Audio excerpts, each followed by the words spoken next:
नमस्कार, ज़ी राजस्थान देख रहे हैं आप। आपके साथ मैं हूं आशीष चौबे। कोरोना के नए वेरिएंट डेल्टा प्लस ने अब धीरे धीरे देश में अपना पैर पसारना शुरू कर दिया है। महाराष्ट्र से शुरू हुआ डेल्टा प्लस का संक्रमण मध्य प्रदेश और राजस्थान से होते हुए दिल्ली पहुंच गया।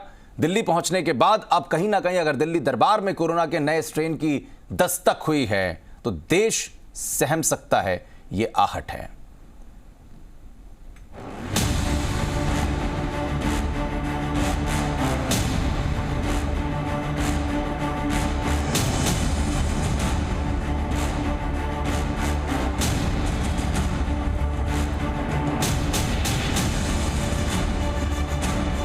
कोरोना वायरस के खिलाफ भारत की लड़ाई बेहद मजबूती के साथ जारी है, लेकिन पहली और दूसरी लड़ाई को झेल चुके भारत में डेल्टा प्लस वेरिएंट ने तीसरी लहर की आशंकाओं को बढ़ा दिया है। महाराष्ट्र में शुरू हुआ डेल्टा प्लस वेरिएंट का संक्रमण मध्य प्रदेश और राजस्थान के रास्ते जम्मू तक पहुंच गया है और अब तो हरियाणा के फरीदाबाद में कोरोना के एक सैंपल में डेल्टा वेरिएंट पाए जाने की पुष्टि हुई है, जिससे अब दिल्ली को कोरोना के इस नए रूप से सतर्क रहने की जरूरत है। अब तक भारत में डेल्टा प्लस वेरिएंट के कुल 48 मामले सामने आ चुके हैं। इनमें ज्यादातर वही हैं जिन्हें डेल्टा वेरिएंट ने भी प्रभावित किया था। केंद्रीय स्वास्थ्य मंत्रालय की ओर से उन राज्यों को चिट्ठी लिख दी गई है जहां डेल्टा प्लस वेरिएंट के मामले पाए गए हैं।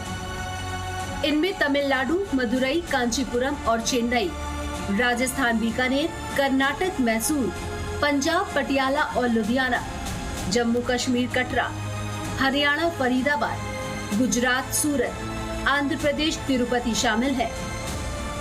यानी महाराष्ट्र से शुरू हुआ डेल्टा प्लस वेरिएंट धीरे धीरे भारत के उत्तर और दक्षिण की तरफ बढ़ रहा है।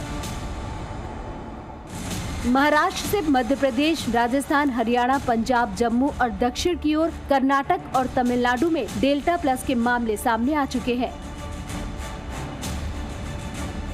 दिल्ली से सटे फरीदाबाद में इस वायरस का एक मामला सामने आने के बाद अब दिल्ली को भी सावधान रहने की जरूरत है। दूसरी लहर ने दिल्ली को जिस तरह से प्रभावित किया था वो हम और आप भूल नहीं सकते। ऐसे में डेल्टा प्लस वेरिएंट से बचने के लिए हर संभव उपाय करने की जरूरत है।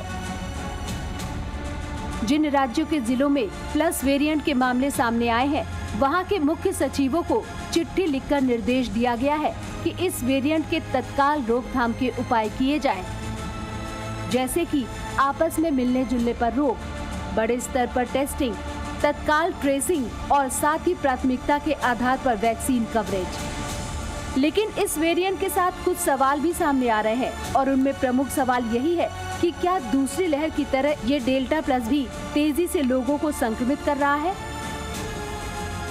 As we said, Delta Plus is present now in 12 countries. 48 cases have been identified in India and 12 Indian states. But more importantly, they have been very localized. One patient here or 2 patients here or 7 here. So it is very localized. दूसरा सबसे बड़ा सवाल यही उठ रहा है कि क्या वैक्सीन इस वेरिएंट पर असरदार है, क्योंकि शुरुआत में ये दावा किया जा रहा था कि प्लस वेरिएंट पर वैक्सीन भी असरदार नहीं है, लेकिन अब वैज्ञानिकों ने इस वेरिएंट को आइसोलेट कर इस वैक्सीन पर असर की जांच भी शुरू कर दी है। Virus has also been isolated and has been cultured now, and we are doing the same test that we have done for alpha, beta, gamma and delta, looking at the laboratory test to check the vaccine effect.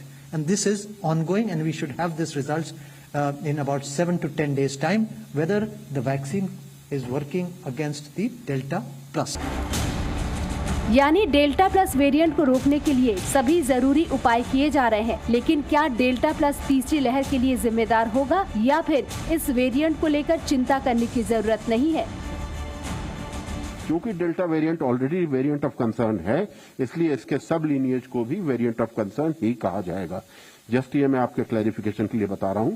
और ये signify करता है plus कि कोई भी additional mutation जो delta variant में है उसको एक प्लस के साइन से डिनोट किया जाता है।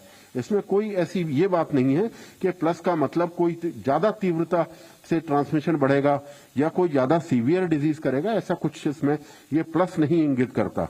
बाकी अलग साइंटिफिक एविडेंस करेगा तो हम निश्चित रूप से आपको उसके बारे में अवगत कराएंगे।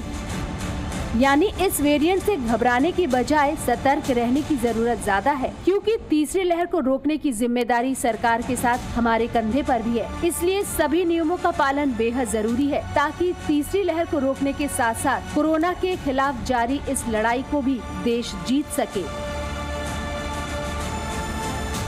ब्यूरो रिपोर्ट, जी मीडिया।